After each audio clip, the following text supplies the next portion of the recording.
మీరు ఎంత పెద్ద శాలరీ తెచ్చినా, మీరు ఎంత కష్టపడినా, మీరు ఎన్ని సంవత్సరాలు జాబ్ చేసినా, శాలరీ మీద మాత్రమే డిపెండ్ అయితే మీరు ఎప్పటికీ రిచ్ అవ్వలేరు. ఎందుకంటే దానికి 3 కారణాలు ఉన్నాయి. మొదటిది, మీరు సంపాదించేది ముందుగా ట్యాక్స్ రూపంలో వెళ్ళిపోతుంది. రెండవది, మీ శాలరీ పెరిగే కొద్దీ మీ ఎక్స్‌పెన్సెస్ కూడా పెరుగుతున్నాయి. దీనినే లైఫ్ స్టైల్ ఇన్‌ఫ్లేషన్ అంటారు. మూడోది, మీరు మీ టైంని డబ్బుకు ఎక్స్‌చేంజ్ చేస్తున్నారు. మన టైం లిమిటెడ్ అయితే దాని ద్వారా వచ్చే ఇన్కమ్ కూడా లిమిటెడ్గానే ఉంటుంది కదా. ఈ 3 కారణాల వల్ల మీ శాలరీ మిమ్మల్ని ఎప్పటికీ ధనవంతుడిని చేయదు. కానీ ధనవంతులు డిఫరెంట్గా ఏం చేస్తారు? నిజంగా వెల్త్ బిల్డ్ చేయాలంటే ఏం చేయాలి? మీరు ఇప్పుడు ఉన్న సిచ్యుయేషన్ నుండి ఎలా బయటపడాలి? ఇవన్నీ ఈ వీడియోలో డీటెయిల్గా మాట్లాడుకుందాం. ఈ వీడియోను చివరి వరకు చూడండి, ఎందుకంటే చివర్లో చెప్పే ఒక విషయం డబ్బు గురించి మీరు ఆలోచించే విధానాన్నే పూర్తిగా మార్చేస్తుంది. ఇలాంటి మనీ, వెల్త్, లైఫ్ మీకు ఇష్టమైతే ఇప్పుడే ఛానల్ని సబ్స్క్రైబ్ చేసుకోండి, బెల్ ఐకాన్ నొక్కండి. ఓకే, ఇక ఆలస్యం చేయకుండా మనం వీడియోని మొదలు పెడదాం. శాలరీ ట్రాప్ అంటే ఏమిటి? ఫర్ ఎగ్జాంపుల్, రాజు అని ఒక అబ్బాయి ఇంజనీరింగ్ చదివాడు. మంచి కంపెనీలో జాబ్ వచ్చింది, 30,000 శాలరీ. సంతోషంగా ఉన్నాడు. కొన్ని సంవత్సరాల తర్వాత ప్రమోషన్ వచ్చింది, శాలరీ 60,000 అయ్యింది. కానీ అదే సమయంలో పెళ్ళయింది, రెంట్ పెరిగింది, కార్ లోన్ వచ్చింది, పిల్లల స్కూల్ ఫీజెస్ వచ్చాయి, శాలరీ రెట్టింపు అయ్యింది. కానీ నెల చివరికి మిగిలేది అంతంత మాత్రమే. ఇది రాజు కథ మాత్రమే కాదు, ఇది మనందరి కథ కూడా. దీన్నే లైఫ్ స్టైల్ ఇన్ఫ్లేషన్ అంటారు. శాలరీ పెరిగే కొద్దీ ఎక్స్‌పెన్సెస్ కూడా పెరుగుతాయి. కొత్త ఫోన్స్ కొంటారు, పెద్ద ఇంట్లోకి వెళ్తారు, మంచి కార్ కొంటారు. శాలరీ పెరగడం వల్ల మీరు రిచ్ అవ్వడం లేదు, మీరు ఎక్స్‌పెన్సివ్‌గా జీవిస్తున్నారు. అదే శాలరీ ట్రాప్. స్టాటిస్టిక్స్ చెప్తున్నాయి, ఇండియాలో 78% శాలరీడ్ ఎంప్లాయీస్ నెల చివరికి వచ్చేసరికి దాదాపు జీరో సేవింగ్స్తో ఉంటున్నారు. అంటే వాళ్ళు సంపాదిస్తున్నారు కానీ వెల్త్ బిల్డ్ చేసుకోవడం లేదు. శాలరీ మీకు ఇన్కమ్ ఇస్తుంది కానీ వెల్త్ కాదు. ఈ తేడా అర్థం చేసుకోవడమే మొదటి ట్రాప్. ఇన్కమ్ మరియు వెల్త్ మధ్య తేడా. ఇన్కమ్ అంటే ఏమిటి? వెల్త్ అంటే ఏమిటి? చాలామంది ఈ రెండిటిని సేమ్ అనుకుంటారు, కానీ ఇవి పూర్తిగా డిఫరెంట్. ఇన్కమ్ అంటే మీరు పని చేసినప్పుడు వచ్చే డబ్బు. మీరు పని ఆపితే ఇన్కమ్ ఆగిపోతుంది. వెల్త్ అంటే మీరు పని చేయకపోయినా వచ్చే డబ్బు. మీరు నిద్రపోతున్నప్పుడు కూడా పని చేసే డబ్బు. ఒక ఎగ్జాంపుల్ చూద్దాం. పర్సన్ ఏకి నెలకు 1,00,000 శాలరీ. పర్సన్ బికి నెలకు 30,000 శాలరీ. కానీ పర్సన్ బికి ఒక రెంటల్ ప్రాపర్టీ ఉంది, నెలకు 15,000 వస్తుంది. స్టాక్స్లో ఇన్వెస్ట్ చేశాడు, డివిడెండ్స్ వస్తున్నాయి, స్మాల్ బిజినెస్ ఉంది, ప్యాసివ్ ఇన్కమ్ వస్తుంది. జాబ్ పోతే పర్సన్ ఏకి ఇన్కమ్ పూర్తిగా ఆగిపోతుంది. పర్సన్ బికి ఇన్కమ్ కంటిన్యూ అవుతుంది. అంటే పర్సన్ ఏకి హై ఇన్కమ్ ఉంది, పర్సన్ బికి వెల్త్ ఉంది. ప్రపంచంలో పర్సనల్ ఫైనాన్స్ గురించి ఎక్కువగా మాట్లాడే రచయితల్లో ఒకరైన రాబర్ట్ కియాసకి ఒక మాట చెప్పారు. Rich people acquire assets, poor and middle class acquire liabilities thinking they are assets.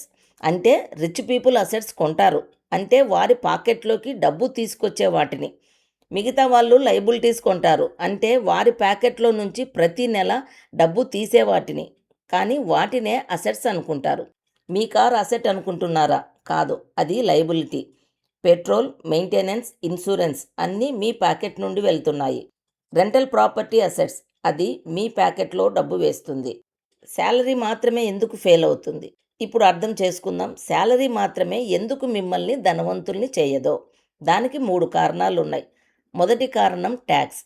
మీరు 50,000 శాలరీ తీసుకుంటున్నారు అనుకోండి, ట్యాక్స్ పోతుంది, పీఎఫ్ పోతుంది, చేతికి వచ్చేది చాలా తక్కువ. కానీ బిజినెస్ ఓనర్కి ఎక్స్పెన్సెస్ అన్నీ ట్యాక్స్ డిడక్టబుల్. అతను చాలా తక్కువ ట్యాక్స్ కడతాడు. సాలరీడ్ ఎంప్లాయీగా మీరు అర్న్ చేసిన దానిపై ట్యాక్స్ కడతారు, ఆ తర్వాత స్పెండ్ చేస్తారు. వెల్త్ పీపుల్ అర్న్ చేస్తారు, ఇన్వెస్ట్ చేస్తారు, స్పెండ్ చేస్తారు, చాలా తక్కువ ట్యాక్స్ కడతారు. రెండవ కారణం time for money trade. Salary అంటే మీరు మీ టైంని డబ్బుకు ఎక్స్చేంజ్ చేస్తున్నారు. మీకు రోజుకి 24 గంటలు మాత్రమే ఉన్నాయి, మీరు పని చేయగలిగే గంటలు లిమిటెడ్. అంటే మీరు సంపాదించగలిగే డబ్బు లిమిటెడ్. కానీ ఇన్వెస్ట్మెంట్స్, బిజినెసెస్, అసెట్స్ మీ టైం లేకుండా పనిచేస్తాయి. అవి 24 గంటలు మీకు డబ్బు తెస్తాయి. మూడవ కారణం ఇన్ఫ్లేషన్. మీ శాలరీ ఏటా 10% పెరుగుతోందనుకోండి, కానీ ఇన్ఫ్లేషన్ కూడా 6-7% ఉంది.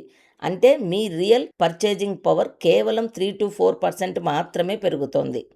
25 సంవత్సరాలు జాబ్ చేసిన తర్వాత రిటైర్ అయినప్పుడు మీ దగ్గర ఏముంటుంది? పెన్షన్ తగ్గిపోతుంది, మెడికల్ ఎక్స్‌పెన్సెస్ పెరుగుతాయి, సేవింగ్స్ అయిపోతాయి. అందుకే శాలరీ మీద మాత్రమే డిపెండ్ అవ్వడం లాంగ్ టర్మ్‌లో చాలా రిస్కీ. ధనవంతులు డిఫరెంట్‌గా ఏం చేస్తారు? వాళ్ళు మీకంటే స్మార్ట్‌గా ఉంటారా? కాదు. వాళ్ళు మీకంటే ఎక్కువ కష్టపడతారా? అది కూడా కాదు. కానీ వాళ్ళు మనీ గురించి డిఫరెంట్‌గా ఆలోచిస్తారు. వాళ్ళు చేసే మొదటి పని పే యువర్ సెల్ఫ్ ఫస్ట్. సాధారణ మనిషి ఏం చేస్తాడు? శాలరీ వస్తుంది, బిల్స్ కడతాడు, ఎక్స్‌పెన్సెస్ పోతాయి, మిగిలితే సేవ్ చేస్తాడు. కానీ మిగలదు. అందుకే సేవ్ చేయడు. ధనవంతులు ఏం చేస్తారు? శాలరీ వచ్చిన వెంటనే మొదట తమకు తాము పే చేసుకుంటారు. 20-30% ఆటోమేటికల్లీ ఇన్వెస్ట్ అవుతుంది. మిగిలిన దానితో జీవిస్తారు. ఇదే 'the richest man in Babylon' బుక్‌లో చెప్పిన మొదటి పాఠం. A part of all you earn is yours to keep. రెండవ పని మల్టిపుల్ ఇన్కమ్ స్ట్రీమ్స్. యావరేజ్ మిలియనర్స్‌కి 7 డిఫరెంట్ ఇన్కమ్ స్ట్రీమ్స్ ఉంటాయి అని స్టడీస్ చెబుతున్నాయి. శాలరీ ఒక్కటే ఇన్కమ్‌గా ఉంటే ఆ జాబ్ పోతే మీరు ఫైనాన్షియల్లీ ఫినిష్డ్. కానీ మల్టిపుల్ స్ట్రీమ్ ఉంటే ఒకటి పోయినా మిగతావి కంటిన్యూ అవుతాయి. Freelancing, investments, rental income, online business, dividends, side income వీటిలో ఒక్కటైనా స్టార్ట్ చేయండి. మూడవ పని ఇన్వెస్ట్మెంట్ బిఫోర్ యూ స్పెండ్. ప్రపంచంలో గొప్ప ఇన్వెస్టర్లలో ఒకరైన వారెన్ బఫెట్ చెప్పాడు, do not save what is left after spending, spend what is left after saving. మీరు రోజు కాఫీకి ₹100 స్పెండ్ చేస్తున్నారనుకోండి, నెలకి 3,000, సంవత్సరానికి 36,000.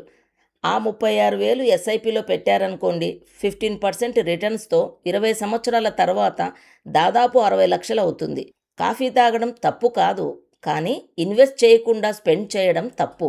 రేపటి నుండి మీరు ఏం చేయవచ్చో ఇప్పుడు మీకు ప్రాక్టికల్‌గా చెప్తాను.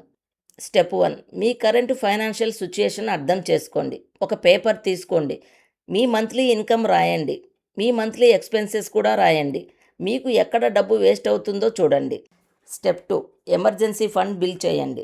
ఇన్వెస్ట్ చేయడానికి ముందు మీ 6 నెలల ఎక్స్‌పెన్సెస్‌కి సమానమైన అమౌంట్ సేవింగ్స్ అకౌంట్‌లో ఉండాలి. ఇది మీ ఫైనాన్షియల్లీ సేఫ్టీ నెట్. జాబ్ పోయినా, ఎమర్జెన్సీ వచ్చినా మీరు పానిక్ అవ్వకుండా ఉంటారు. స్టెప్ 3, ఎస్ఐపి మొదలుపెట్టండి. మీరు మొదటిసారి ఇన్వెస్ట్ చేస్తున్నారా? SIP systematic investment plan best option. నెలకు ₹1000తో కూడా మొదలు పెట్టవచ్చు. మ్యూచువల్ ఫండ్స్లో ఇన్వెస్ట్ చేయొచ్చు. లాంగ్ టర్మ్లో అద్భుతమైన రిటర్న్స్ వస్తాయి. స్టెప్ 4, ఒక సైడ్ ఇన్కమ్ మొదలుపెట్టండి. మీకు ఏ స్కిల్ ఉంది? Writing, designing, teaching, coding. ఆ స్కిల్ని మోనిటైజ్ చేయండి. ఫ్రీలాన్సింగ్ మొదలుపెట్టండి. ఆన్లైన్లో కంటెంట్ క్రియేట్ చేయండి. మొదట్లో తక్కువ వస్తుంది, కానీ టైంతో పాటు పెరుగుతుంది. స్టెప్ 5, ఫైనాన్షియల్ ఎడ్యుకేషన్ కంటిన్యూ చేయండి. డబ్బు గురించి నేర్చుకోవడం ఆపకండి. బుక్స్ చదవండి, వీడియోస్ చూడండి. మీ మనీ మైండ్ సెట్ మారితే మీ ఫైనాన్షియల్ సిట్యుయేషన్ మారుతుంది. శాలరీ తప్పు కాదు, జాబు తప్పు కాదు, మీరు జాబ్ చేయడము తప్పు కాదు. కానీ శాలరీ మీద మాత్రమే డిపెండ్ అవ్వడం మిమ్మల్ని ఫైనాన్షియల్లీ ఫ్రీ చేయదు. నెల చివరికి అకౌంట్లో బ్యాలెన్స్ చూసే జీవితం, ఫైనాన్షియల్ స్ట్రెస్ లేని జీవితం, మీరు చూస్ చేసిన జీవితం, ఆ జీవితం పాజిబుల్. కానీ శాలరీ మాత్రమే దానికి ఆన్సర్ కాదు. మీకు ఇప్పుడు ఏ స్టెప్ మొదలు పెట్టడం కష్టంగా అనిపిస్తుందో కామెంట్లో చెప్పండి. అలానే ఛానల్ని సబ్స్క్రైబ్ చేయండి, బెల్ ఐకాన్ నొక్కండి. Thank you friends. నెక్స్ట్ వీడియోలో మరొక మంచి టాపిక్తో కలుద్దాం.